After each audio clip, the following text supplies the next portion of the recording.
तो आज हम लोग बात करेंगे नॉन एग्जैक्ट डिफरेंशियल इक्वेशंस पर। और पिछली क्लास में हम लोग ने देखा था एग्जैक्ट डिफरेंशियल इक्वेशंस पर प्रॉब्लम्स और फिर देखे थे उसके प्रीवियस ईयर आए हुए यूपीएससी में प्रॉब्लम्स। ठीक है, आज हम लोग देखने वाले हैं नॉन एग्जैक्ट के कंडीशंस में। तो नॉन एग्जैक्ट डिफरेंशियल इक्वेशन जैसा कि यहाँ पर पहले से लिखा हुआ है और हम लोग बात कर रहे हैं equation m d x plus n d y is equal to 0 के केस में। तो अगर ये एग्जैक्ट नहीं है इक्वेशंस तो फिर हमें ये क्या होंगे, अगर एग्जैक्ट नहीं है तो क्या होंगी, ये नॉन एग्जैक्ट डिफरेंशियल इक्वेशंस होंगी।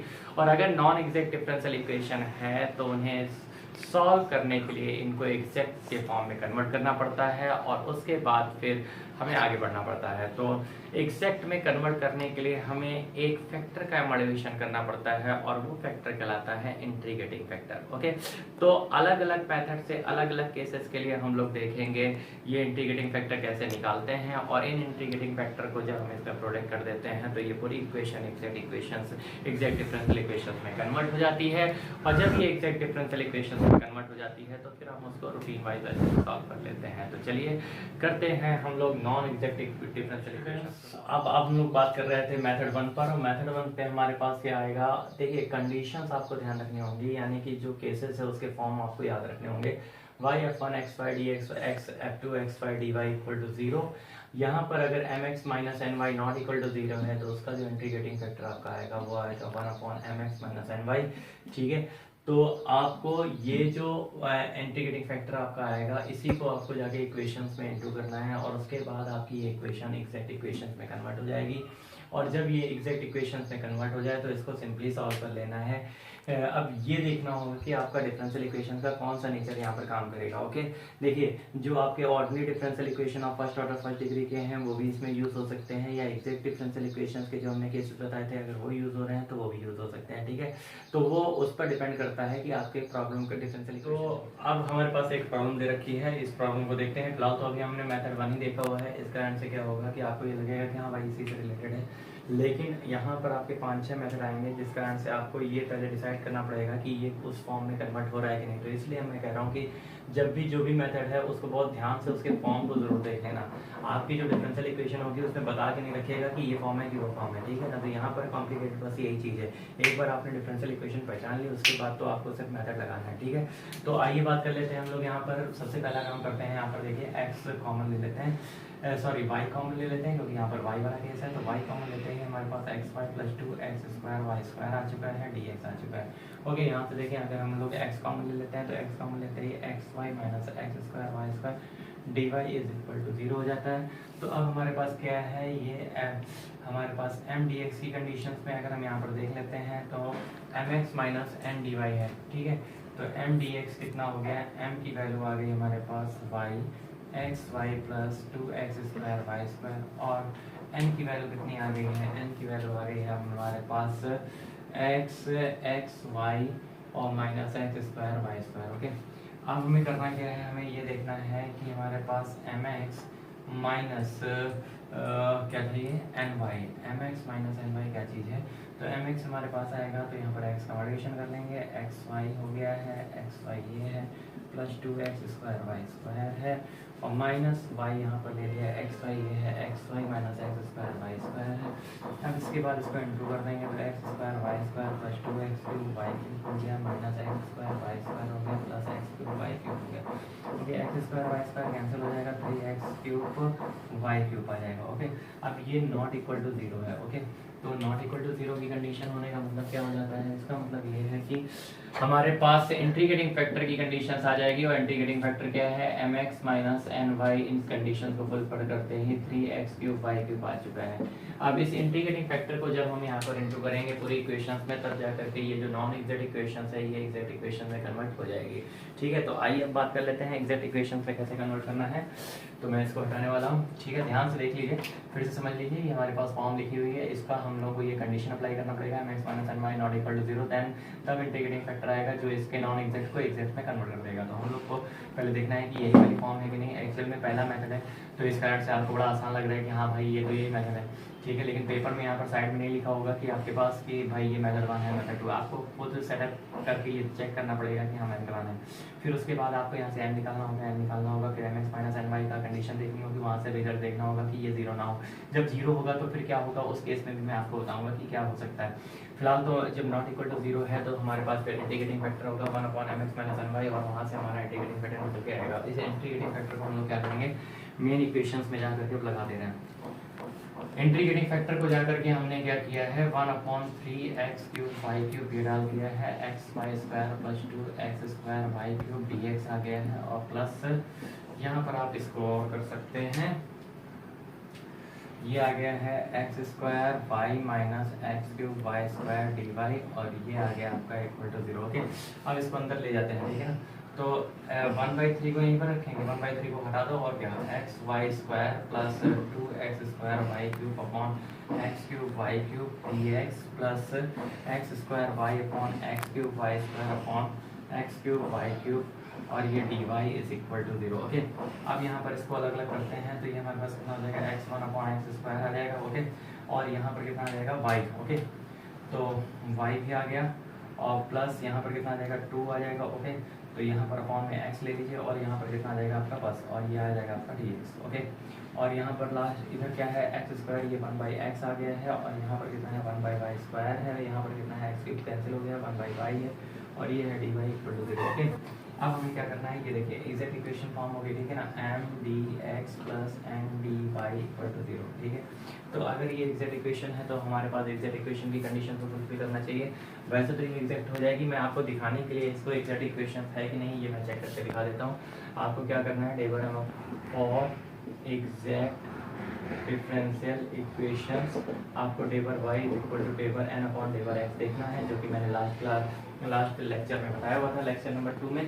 ठीक है, तो यहाँ पर हमारे पास क्या आ जाएगा, 1 लेक्चर नंबर 1 में है, सॉरी वो 1/x², ये आपको क्या दे रखा है यहाँ पर आपको ये दे रखा है m की वैल्यू उठा लीजिए, 1/x² प्लस 2/x। ओके, डेबर m अपॉन डेबर y ले लेते हैं। ओके, तो y के रिस्पेक्ट में x आपका कांस्टेंट है, ये तो खत्म ही हो गया, और इसके बाद यहाँ पर कितना आ जाएगा, -1/x² y²। ओके, अब इसके बाद जब हम n की बात करते हैं तो n हमारे पास है 1/x into 1/y² minus 1/y आ गया है, और ये हमारे पास अब इसमें x की जगह पर यहाँ पर x के रिस्पेक्ट में करना है तो y एज ए कांस्टेंट हो गया है, तो ये तो y एज ए कांस्टेंट, तो ये खत्म हो जाएगा, डेबर n अपॉन डेबर x आ जाएगा। तो यहाँ पर कितना है 1/y² इसको बना रहने दीजिए, -1/x² हो गया, तो -1/x² y² हो गया। तो ये हमारे पास कंडीशन आ गई, डेबर m अपॉन डेबर y इज इक्वल टू डेबर m अपॉन डेबर x। तो this is the exact equation. ठीक है, आपको बता दें कि ये जो प्रॉब्लम है ये पहले प्रीवियस ईयर प्रॉब्लम्स है, तो इस कारण से आप इसको दोनों तरीके से समझिए कि ये पहले यूपीएससी में आ भी चुकी है, और उसके बाद आप इसको प्रोसेस में दे रहे हैं, तो और ज़्यादा इंटरेस्ट आपका बढ़ जाएगा। ठीक है, तो आप एग्जैक्ट निकालिएगा। ठीक है, जब एग्जैक्ट इक्वेशन पता चल जाती थी फिर क्या करते थे आप, जब एग्जैक्ट इक्वेशन पता चल जाती थी तब आपका क्या काम रहता था, आपका काम रहता था कि आपके पास जो m है आपको m dx निकालना होता था, और m dx का मतलब क्या है, 1/x² y plus 2/x into dx form करना है। यहाँ पर आपका जो y है वो एज ए कांस्टेंट रहेगा, तो 1/y तो यहाँ साइड में कर दीजिए, और इसका कितना आ जाएगा -1/x और प्लस 2 log x आ जाएगा, और m dy में क्या होता है, m dy में आपके पास यहाँ पर है ना ये वाला, तो यहाँ पर आपको x वाला लेना ही नहीं है, x वाला क्योंकि x वाला टर्म ही नहीं लेना है, सिर्फ y वाले टर्म लेने हैं। तो -1/y dy हो गया है, तो माइनस ये आ चुका है प्लस 2/y, यहाँ पर कितना आ जाएगा हमारा, सॉरी माइनस ये कितना आ गया, minus integration of 1/y dy, और देखो कितना टाइम लगा रहे हैं, ठीक, log y आ गया। ठीक है, तो हमारे पास कितनी कंडीशन आ जाएगी, दोनों इक्वेशंस को ऐड कर देंगे, equation first equation second, exact में ये सब बताया हुआ है मैंने, 1/xy हो गया प्लस 2 log x हो गया माइनस log y हो गया, इक्वल टू, आप चाहें तो अब यहाँ पर कांस्टेंट के रूप में c भी ले सकते हैं या log c ले सकते हैं, ये आप पर डिपेंड करता है, मैंने यहाँ पर c ले लिया है। अगर आप log के फॉर्म में लेना चाहते हैं तो यहाँ c की बजाय आप log c ले सकते हैं। ओके, तो अब आप इसको सिंप्लीफाई कर सकते हैं, मैं यहाँ से थोड़ा सा हटाऊँगा इसको। ठीक है, देखिए थोड़ी सी स्पीड ज़रूरी है, क्योंकि आप जिस स्टैंडर्ड में पढ़ाई कर रहे हैं वो स्टैंडर्ड कहता है कि आपको थोड़ा सा इतनी नॉलेज तो होनी चाहिए, ठीक है। -1/x y is equal to log c minus log x square upon y, ठीक है। तो यहाँ पर log c upon x square और ये y हो गया, तो एंटी लॉग ले लीजिए, by c upon x square is equal to e की पावर -1/xy, सो y, और cy is equal to x square e की पावर माइनस एक्स वाई, और y is equal to 1/c x square e की power minus x Y.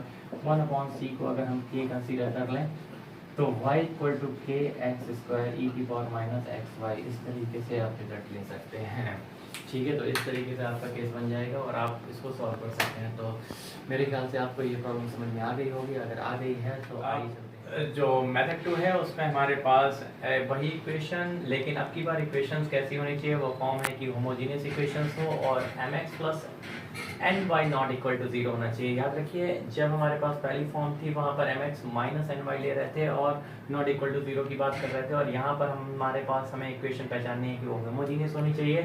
तब उस case में mx plus ny not equal to अगर 0 है तब हमारा इंटीग्रेटिंग फैक्टर जो होगा वो 1/mx प्लस ny होगा, ठीक है। तो आइए अब यहाँ पर हम लोग बात कर रहे हैं सेकंड मेथड में, और यहाँ पर हमारे पास जो प्रॉब्लम उठाई है उसमें हमें चेक करना होगा कि क्या पहला वाला मेथड है, नहीं है। तो अब सेकंड वाले केस में आते हैं होमोजीनियस है कि नहीं। होमोजीनियस के लिए हमारी जो वेरिएबल की पावर होनी चाहिए वो सेम होनी चाहिए। तो ये 3 है, ये 3 है, ये 3 है, ये 3, यानी होमोजीनियस इक्वेशन है। अगर होमोजीनियस इक्वेशन है तो हमारे पास ये m आ गया है, ये dx आ गया है, प्लस n आ गया है, ये dy इक्वल टू 0। तुरंत यहाँ पर आपको बिल्कुल भी पहले तो ये ध्यान रखना है कि टाइप पता चल जाए कि कौन सा है मेथड और कौन सा मेथड अप्लाई होगा इसमें, और उसके बाद फिर फटाफट मतलब बिल्कुल टाइम बर्बाद नहीं करना है, mx प्लस ny फॉर्म करना है। mx का मतलब हो गया x cube y minus 2x square y square और plus 3x square y square minus x cube y। तो यहाँ पर हमारे पास कितना आ जाएगा, x cube y cancel out हो गया, और ये हमारे पास आ गया है x square y square, okay. X square y square आ चुका है जो कि नॉट इक्वल टू 0 है। इसका मतलब हमारा जो इंटीग्रेटिंग फैक्टर हो जाएगा वो हमारे पास आ जाएगा x square y square, okay. अब ये जो इंटीग्रेटिंग फैक्टर है इसी को हम लोग को यहाँ पर लेना पड़ेगा, इंटू करना पड़ेगा सब में। तो ये जो हमारी जो मेन इक्वेशन है यहाँ पर हम इंटू करने जा रहे हैं, एक्स स्क्वायर वाई और minus 2x y square d x minus x cube minus 3x square y d y is equal to 0।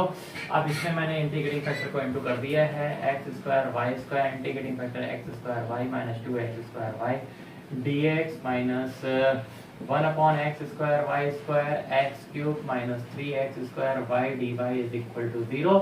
अब यहाँ पर आप इसको इंटू कर सकते हैं, तो ये 1/y दे रखा है। ये अब आप एग्जैक्ट इक्वेशन हो गई इंटीग्रेटिंग फैक्टर के लगने के बाद। ये आपके पास आ गया 1/y और माइनस यहाँ पर कितना आ जाएगा बच्चे, x ये आ जाएगा, y स्क्वायर हट गया तो 2/x ये आ चुका है, dx आपने ये लगा दिया है, x 2 के यहाँ चला गया तो x/y स्क्वायर आ चुका है, x स्क्वायर चला गया है तो माइनस 3y/y स्क्वायर यानी कि 3/y आ चुका है। देखिए कैलकुलेशन में तो ये है कि भूल चूक लेने देनी, क्योंकि वीडियोस बनाते समय क्या होता है कि बहुत तेजी से स्पीड में करना पड़ता है कैलकुलेशन, ठीक है। तो अब हम लोग बात करेंगे कि हमारे पास ये y का केस है, ये dx हो गया, ये dy हो गया। अब हमारे पास अगर एग्जैक्ट इक्वेशन है तो m के केस में आ जाइए, हमारे पास देख लेते हैं m इक्वल टू कितना है 1/y minus 2/x, n equal to कितना है 3/y माइनस x/y स्क्वायर। तो y के केस में डेबर m अपॉन डेबर y की बात करेंगे तो माइनस 1/y स्क्वायर है, और अगर डेबर n अपॉन डेबर x की बात करेंगे तो x के लिए ही हमारे पास 1 हो जाएगा, ये 0 हो जाएगा, माइनस 1/y स्क्वायर है। डेबर m अपॉन डेबर y इज इक्वल टू डेबर n अपॉन डेबर x, यानी कि इक्वेशन कैसी हो गई, एग्जैक्ट डिफरेंशियल इक्वेशन हो चुकी है। अब इसको आप इजली सॉल्व कर सकते हैं। तो इजली सॉल्व करने के लिए कुछ नहीं करना है, आपको क्या करना है, m लेना है, इंटीग्रेट करना है, और ये यहाँ पर dx करना है। इंक खत्म हो चुकी है, इसमें इंक ने भी साथ छोड़ दिया। बाकी का प्रोसेस अगर मैं ये कहूँ कि आप बना लेंगे तो क्या कर लेंगे, क्या अगली बार से मैं आपको इसके बस मेथड को बताया करूँगा, आगे मैं नहीं चलूँगा। m के केस में चलेंगे तो हमारे पास ये इंटीग्रेशन है m इंटू डी एक्स, और हमारे पास इसको सॉल्व करने का जो तरीका है वो वही है कि अगर हम यहाँ पर m ले रहे हैं तो x के रिस्पेक्ट में कर रहे हैं तो y एज ए कांस्टेंट ले रहे हैं, तो ये x अपॉन y हो जाएगा और यहाँ पर कितना आ जाएगा x के लिए -2 log x आ जाएगा। ओके, इसी तरीके से जब हम n dy के लिए बात करेंगे तो यहाँ पर इंटीग्रेशन हो जाएगा 3/y आ जाएगा। x का हमें केस लेना नहीं है, सिर्फ y वाला केस लेना है, डिवाइड ले लिया 3 log y हो चुका है। अब तो हम ऐड करेंगे -2 log x plus 3 log y is equal to c। अब आपकी ये कंडीशन बन गई, इसी को आप इधर मान लीजिए, इधर अगर कुछ करना है तो log c बना लीजिए, नहीं तो आप आंसर